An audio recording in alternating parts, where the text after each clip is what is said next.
ಶುಕ್ರವಾರ ತಾಯಿ ಲಕ್ಷ್ಮೀ ದೇವಿಯ ಪೂಜೆಗೆ ಅತ್ಯಂತ ಪ್ರಶಸ್ತವಾದ ದಿನ. ನಾಳೆ ಜುಲೈ 25ರಿಂದ ಶ್ರಾವಣ ಮಾಸ ಪ್ರಾರಂಭವಾಗುತ್ತದೆ. ಈ ವರ್ಷದ ಶ್ರಾವಣ ಮಾಸವು ಬಹಳ ವಿಶೇಷವಾಗಿದೆ. ಯಾಕೆಂದರೆ ನಾಳೆ ಶ್ರಾವಣ ಶುಕ್ರವಾರ, ಅತ್ಯಂತ ಪವಿತ್ರವಾದ ದಿನ. ಶ್ರಾವಣ ಮಾಸವು ಶುಕ್ರವಾರದೊಂದಿಗೆ ಪ್ರಾರಂಭವಾಗುವುದು ಇನ್ನಷ್ಟು ವಿಶೇಷ.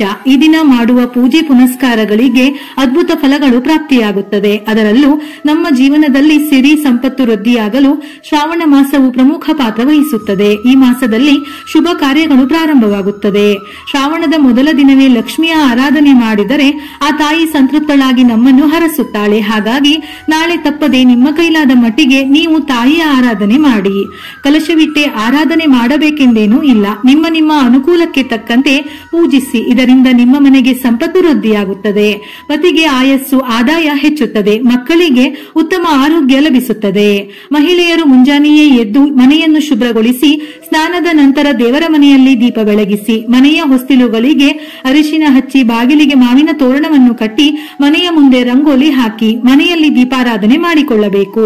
ಸಾಧ್ಯವಾದರೆ ಒಂದು ಲಕ್ಷ್ಮೀ ದೇವಿ ಚಿತ್ರಪಟವನ್ನು ಅಥವಾ ಲಕ್ಷ್ಮೀ ದೇವಿಯ ವಿಗ್ರಹವನ್ನು ತಂದುಕೊಳ್ಳಿ. ಇಲ್ಲವೆಂದರೆ ಚಿಕ್ಕದಾದ ಲಕ್ಷ್ಮೀ ನಾಣ್ಯ, ಲಕ್ಷ್ಮೀ ದೇವಿಯ ಪಾದದ ಮುದ್ರೆಯನ್ನು ತನ್ನಿ.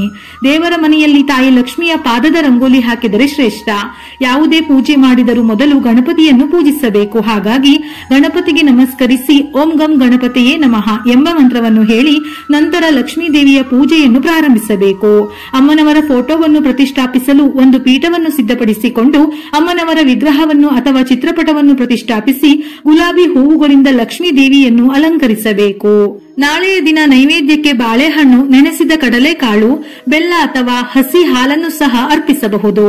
ಲಕ್ಷ್ಮಿಯನ್ನು ಪೂಜಿಸಿ ಸಾಧ್ಯವಾದರೆ ಕುಬೇರ ಯಂತ್ರ ಸ್ಥಾಪಿಸಿ. ಈ ಯಂತ್ರವನ್ನು ಪ್ರತಿ ಶುಕ್ರವಾರ ಆರಾಧಿಸಿ. ಇದರಿಂದ ಮನೆಯಲ್ಲಿ ಸಂಪತ್ತು ಹೆಚ್ಚಾಗುವುದು. ಶ್ರಾವಣ ಶುಕ್ರವಾರದಂದು ಲಕ್ಷ್ಮೀ ದೇವಿಯನ್ನು ಷೋಡಶೋಪಚಾರಗಳಿಂದ, ಅಷ್ಟೋತ್ತರ ಶತನಾಮಾವಳಿಯಿಂದ, ಧೂಪ ದೀಪದ ನೈವೇದ್ಯದಿಂದ ಪೂಜಿಸಿದರೆ ಅಭಿಷ್ಟ ಸಿದ್ಧಿ ದೊರೆಯುತ್ತದೆ. ಶ್ರಾವಣ ಮಾಸದ ಶುಕ್ರವಾರದಂದು ಮನೆಯಲ್ಲಿ ಲಕ್ಷ್ಮೀ ದೇವಿಯ ವಿಗ್ರಹವಿದ್ದರೆ ಹಸಿ ಹಾಲು ಅಥವಾ ಪಂಚಾಮೃತದಿಂದ ಅಭಿಷೇಕ ಮಾಡಬೇಕು. ಇಲ್ಲವೆಂದರೆ ಹಸಿ ಹಾಲು ಪಂಚಾಮೃತವನ್ನು ನೈವೇದ್ಯ ಮಾಡಬೇಕು. ಇದರಿಂದ ವಿಶೇಷ ಫಲ ಪ್ರಾಪ್ತಿಯಾಗುತ್ತದೆ. ಶ್ರಾವಣ ಶುಕ್ರವಾರದಂದು ದೇವಿಗೆ ಹಾಲು, ಪರಮಾನ್ನ, ಸಿಹಿ ತಿಂಡಿಗಳನ್ನು ಅರ್ಪಿಸಿ ನಂತರ ಪ್ರಸಾದದ ರೂಪದಲ್ಲಿ ಹಂಚುವವರ ಕಾರ್ಯ ಸಿದ್ಧಿಯಾಗುತ್ತದೆಯಂತೆ. ಶ್ರಾವಣ ಶುಕ್ರವಾರದಂದು ಶಂಕರಾಚಾರ್ಯರು ನೀಡಿದ ಕನಕದಾರ ಸ್ತೋತ್ರ ಮತ್ತು ಲಕ್ಷ್ಮಿ ಅಷ್ಟಕವನ್ನು ಅಧ್ಯಯನ ಮಾಡುವವರ ಮನೆಯಲ್ಲಿ ಅಲಕ್ಷ್ಮಿ ನೆಲೆಸುವುದಿಲ್ಲ. ಇದರ ಜೊತೆಯಲ್ಲಿ ಧನ, ಸಂಪತ್ತು, ಬೌದ್ಧಿಕ ಸಂತೋಷವನ್ನು ಪಡೆಯುತ್ತಾರೆ. ನಿಮ್ಮ ಮನೆಯಲ್ಲಿ ಆನೆಯ ವಿಗ್ರಹಗಳಿದ್ದರೆ ಅಮ್ಮನವರ ಬಳಿ ಇಟ್ಟುಕೊಳ್ಳಿ. ಲಕ್ಷ್ಮೀ ದೇವಿ ಕ್ಷೀರಸಾಗರದಿಂದ ಹೊರಬಂದಾಗ ಆನೆಗಳು ಅಮ್ಮನವರಿಗೆ ಅಭಿಷೇಕ ಮಾಡಿದವಂತೆ. ಆದ್ದರಿಂದ ಲಕ್ಷ್ಮೀ ದೇವಿಯ ಪೂಜೆಯಲ್ಲಿ ಆನೆಯ ವಿಗ್ರಹಗಳನ್ನು ಇಟ್ಟುಕೊಳ್ಳುವುದು ಬಹಳ ಉತ್ತಮ.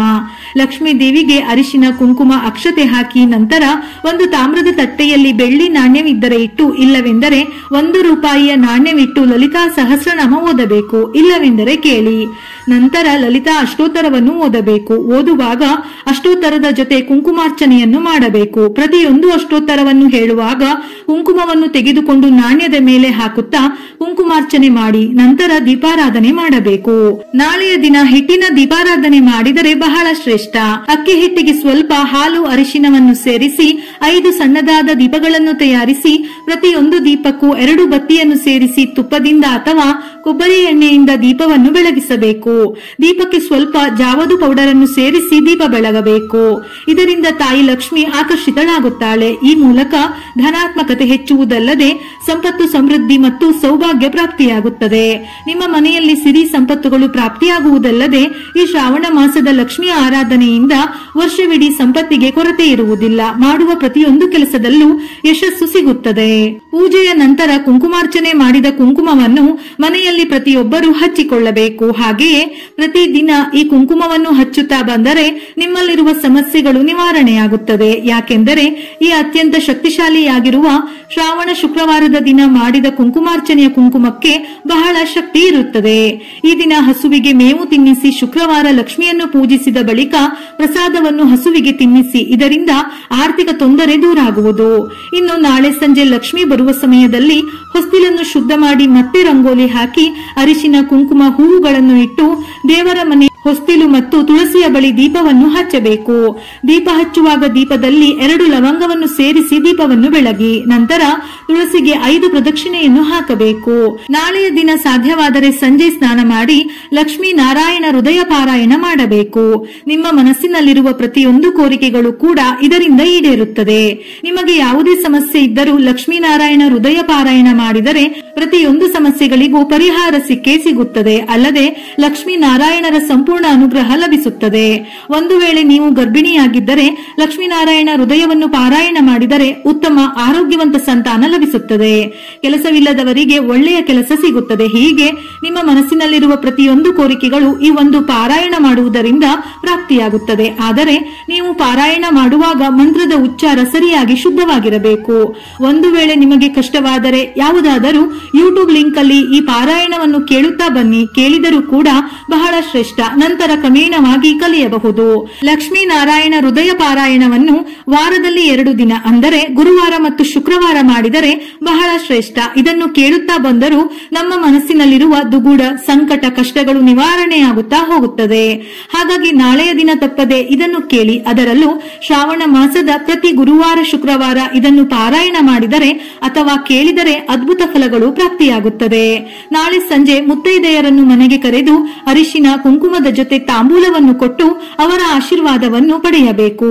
ಪೂಜೆ ಮಾಡುವಾಗ ಶುದ್ಧವಾದ ತೊಳೆದ ಬಟ್ಟೆಯನ್ನು ಧರಿಸಬೇಕು. ಅಪ್ಪಿತಪ್ಪಿಯು ನೈಟಿಯನ್ನು ಧರಿಸಿ ಪೂಜೆ ಮಾಡಬಾರದು. ಒಂದು ವೇಳೆ ಮೇಲೆ ಹೇಳಿದ ರೀತಿಯಲ್ಲಿ ಪೂಜೆ ಮಾಡಲು ಸಾಧ್ಯವಿಲ್ಲವೆಂದಾದರೆ ಸ್ನಾನ ಮಾಡಿದ ನಂತರ ತುಪ್ಪದ ದೀಪವನ್ನು ಬೆಳಗಿ ಲಕ್ಷ್ಮೀ ದೇವಿಗೆ ಸಂಬಂಧಪಟ್ಟ ಮಂತ್ರ, ಶ್ಲೋಕಗಳನ್ನು ಪಠಿಸಿ. ಸಾಧ್ಯವಾದರೆ ನಾಳೆ ತಪ್ಪದೆ ಲಲಿತಾ ಸಹಸ್ರನಾಮ ಅಥವಾ ಲಕ್ಷ್ಮೀ ನಾರಾಯಣ ಹೃದಯ ಪಾರಾಯಣ ಇದನ್ನು ಓದಿ ಅಥವಾ ಕೇಳಿ. ಇದರಿಂದ ಲಕ್ಷ್ಮೀ ನಾರಾಯಣರ ಸಂಪೂರ್ಣ ಅನುಗ್ರಹ ಸಿಗುವುದಲ್ಲದೆ ಸಂಪತ್ತು ವೃದ್ಧಿಯಾಗುತ್ತದೆ. ನಿಮ್ಮ ಮನಸ್ಸಿನಲ್ಲಿರುವ ಕೋರಿಕೆಗಳು ಈಡೇರುತ್ತದೆ. ಮನೆಯಲ್ಲಿ ಸುಖ, ಸಂತೋಷ, ನೆಮ್ಮದಿ ನೆಲೆಸುತ್ತದೆ. ವಿಡಿಯೋ ಇಷ್ಟ ಆಗಿದ್ದಲ್ಲಿ ಮರೆಯದೆ ಲೈಕ್ ಕೊಟ್ಟು ನಿಮ್ಮವರಿಗೆ ಶೇರ್ ಮಾಡಿ. ಇದೇ ರೀತಿಯ ಮನಮುಟ್ಟುವ ಉಪಯುಕ್ತ ಮಾಹಿತಿಗಳಿಗಾಗಿ ಮತ್ತೆ ಭೇಟಿಯಾಗೋಣ.